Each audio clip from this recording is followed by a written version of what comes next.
जो भी आपको क्वेश्चंस पूछने हैं आप पूछेंगे और ये ओपन एंडेड प्रेस कॉन्फ्रेंस है। बट इसमें एक और बात, मुझे पहले ही 2-3 बीजेपी वाले क्वेश्चंस पता लग जाते हैं, तो वो तो गारंटी पूछे जाएंगे, तो उनके लिए मैं तैयार हूं। ये है राहुल जी से कि लोग तो गुजरात छोड़कर पीएम बनने के लिए बनारस आते हैं, आप बाय नाइट चले गए, तो क्या अमेठी या रायबरेली से आप लड़ेंगे? ये बीजेपी वाला क्वेश्चन है, ये पत्रकार का सवाल। पहले ही opening ball BJP question, very good, शाबाश। देखिए, अमेठी की बात तो ये है, जादूगर कहा है उन्होंने राहुल जी को, और उन्होंने कहा एएनआई को जब इंटरव्यू दिया उसमें बोला कि ऐसा कौन सा जादू है कि एक झटके में गरीबी मिटा सकते हैं।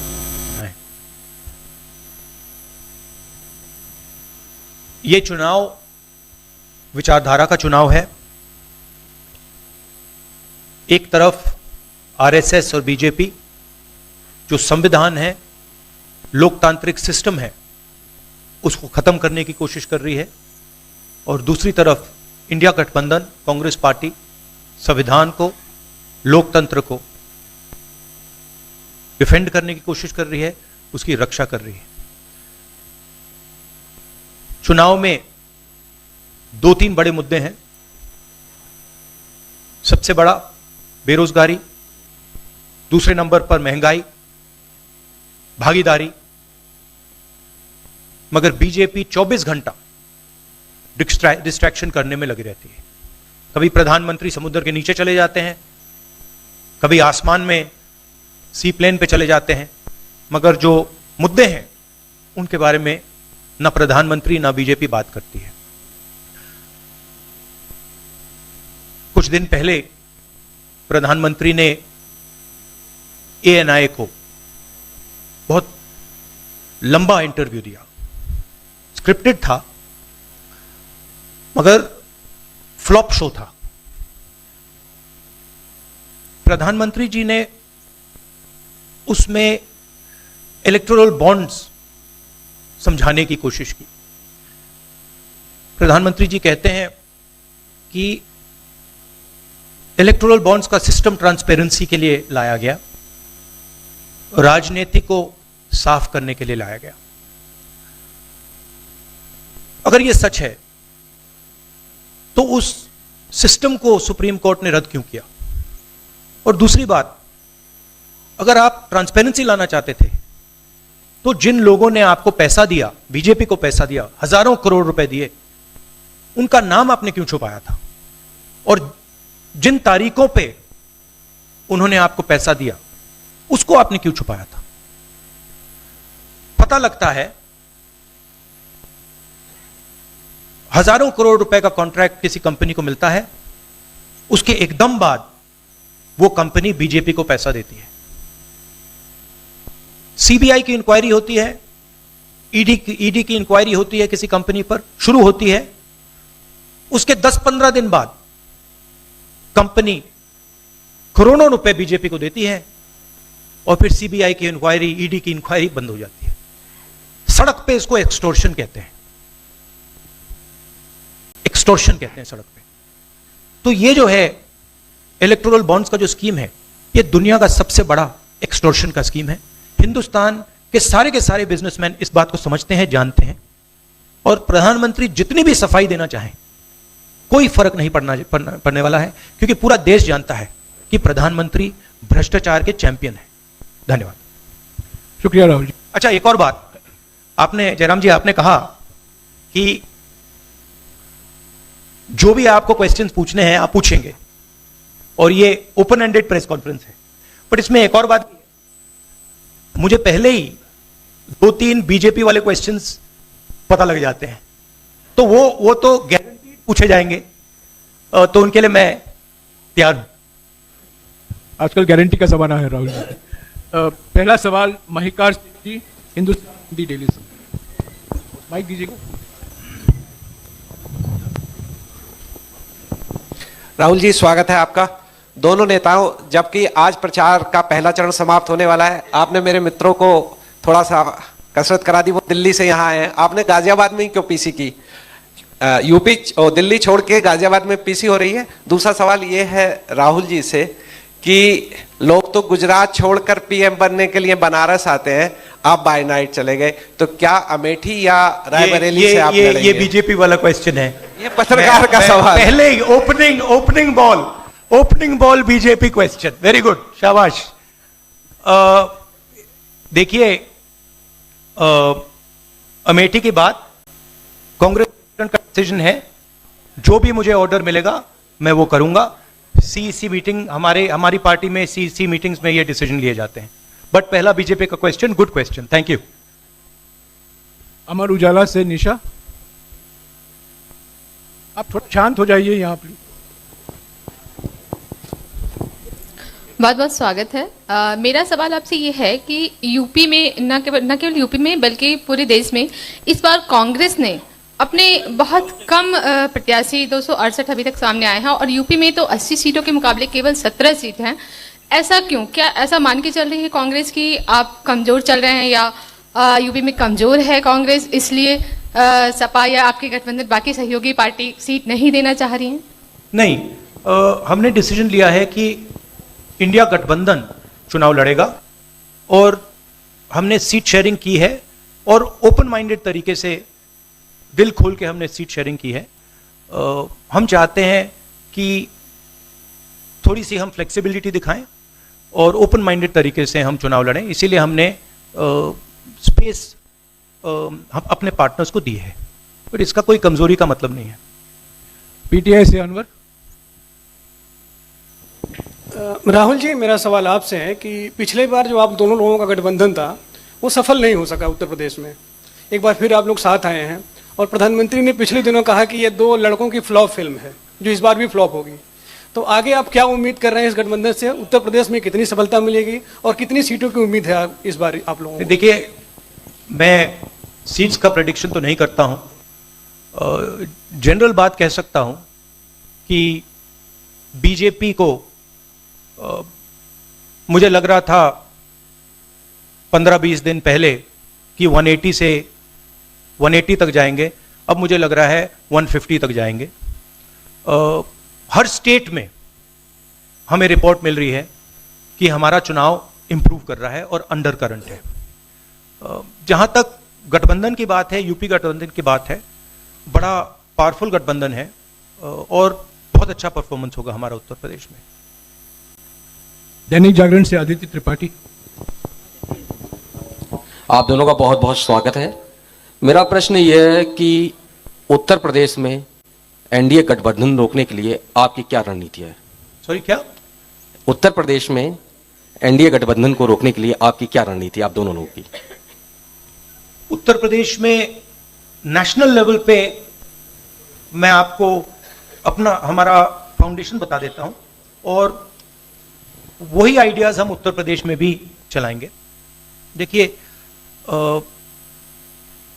पिछले 10 सालों में नरेंद्र मोदी जी ने नोटबंदी करके, गलत जीएसटी लागू करके, और जो बड़े बड़े अरबपति हैं, अदानी जी हैं, उनका पूरा सपोर्ट करके जो रोजगार पैदा करने का सिस्टम था उसको उन्होंने कम कर दिया है।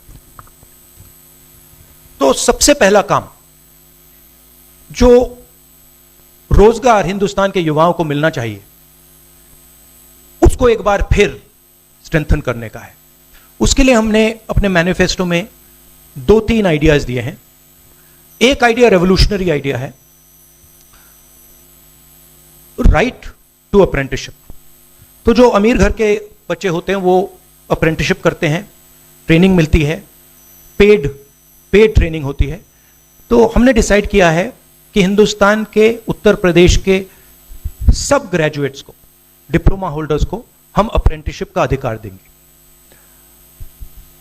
जो भी अप्रेंटिसशिप करना चाहेगा उसको प्राइवेट सेक्टर में, पब्लिक सेक्टर में, सरकार में अधिकार मिलेगा, अप्रेंटिसशिप का अधिकार मिलेगा, ट्रेनिंग होगी और 1 लाख रुपए साल का, 8,500 रुपए महीने का उस युवा के बैंक अकाउंट में हम डालेंगे। और ये करोड़ों युवाओं के लिए हम अधिकार दे रहे हैं। इससे एक ट्रेन्ड मैन पावर तैयार होगा, प्राइवेट कंपनीज को भी इसका फायदा होगा, सरकार को भी इसका फायदा होगा, और एक प्रकार से युवाओं के लिए यह एक जॉब मार्केट में एंट्री का सिस्टम हो जाएगा। दूसरी चीज 30 लाख सरकारी रोजगार हैं जो नरेंद्र मोदी भर नहीं रहे हैं, वो वैकेंसीज हम युवाओं को देने जा रहे हैं। पेपर लीक की बात हुई है, उसके लिए हम कानून बनाएंगे, उसको हम खत्म कर देंगे। तो ये बात हुई युवाओं की। एक और हमारा आइडिया, क्रांतिकारी आइडिया, और ये उत्तर प्रदेश की महिलाओं को बहुत फायदा मिलेगा इससे। हर गरीब परिवार की हम लिस्ट बनाएंगे और हर गरीब परिवार में से हम एक महिला को चुनेंगे और उसके बैंक अकाउंट में महीने के 8,500 रुपए, साल के 1 लाख रुपए सरकार हर महीने बैंक अकाउंट में डालने जा रही है। किसानों की बात, किसान सिर्फ 2 चीजें मांग रहा है। नरेंद्र मोदी से 10 साल मांगा, हमें सही दाम दिलवा दीजिए, और जैसे आपने 16 लाख करोड़ रुपए, मतलब 24 साल का मनरेगा आपने अदानी जैसे लोगों का माफ किया, वैसा ही आप हमारा भी माफ कर दीजिए। और नरेंद्र मोदी मना करते हैं, उन पर फायरिंग करवा देते हैं, उनको डरा देते हैं। तो हमने लीगल एमएसपी की का निर्णय ले लिया है। हिंदुस्तान में पहली बार लीगली गारंटीड एमएसपी होगी और हम उनका, किसानों का कर्जा माफ करने जा रहे हैं। यही मेन मुद्दे हैं चुनाव में। बीजेपी का मैनिफेस्टो देखेंगे तो उसमें आपको उसका जो फाउंडेशन है, 2 चीजें हैं। एक कि वो शायद 10-15 साल बाद ओलंपिक गेम्स इंडिया लाएंगे, और दूसरा 1 या 2 व्यक्तियों को वो चांद पे पहुंचा देंगे। तो ये बेसिकली चुनाव चल रहा है। शुक्रिया राहुल जी। अगले 3-4 सवाल आप कृपया अखिलेश जी से पूछेगा। ANI से शालिनी।